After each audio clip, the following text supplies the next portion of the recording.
Do you use Eudora instead of Outlook? Beware! A hacker can silently install software on your PC if you merely open an email. Do you use Linux instead of Windows? Beware! The lion worm, yet another variant of the ramen worm, can install itself on your system. It will send your password file to the People's Republic of China, among other things. Do you use Linux and Windows? Beware! The Lindows virus can pollinate itself across both operating system platforms. Do you use Netscape instead of Internet Explorer? Beware! Do you use Notes instead of Exchange? Beware! Do you use Macintosh instead of Windows? Beware! Do you use...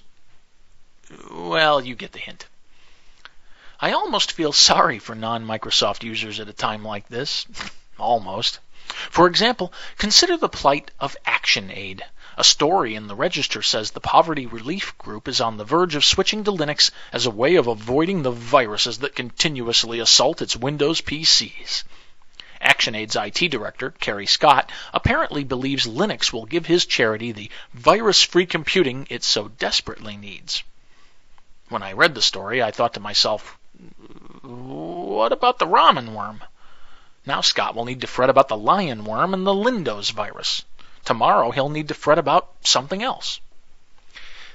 This leads me to an important point. You can't blame your security problems on the operating system you use, or on the email software you use, or on the browser you use.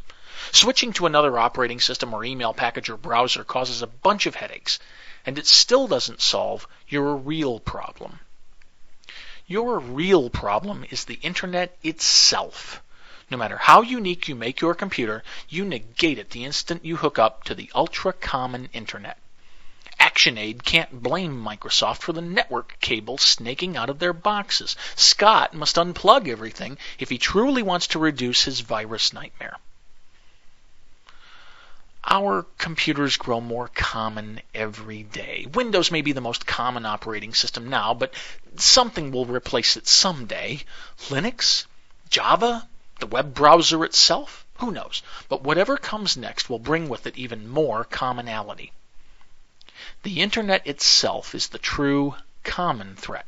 Blaming Microsoft for today's virus problem is like blaming one cloud for the damage of a hurricane. What will you blame tomorrow? So smile the next time someone says, "You're a fool for using Windows and Outlook." Tell them, "I use Microsoft products just to avoid those dangerous Linux worms and Macintosh viruses."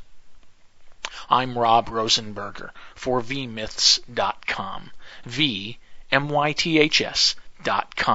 Truth about computer virus myths and hoaxes. Be there or be scared.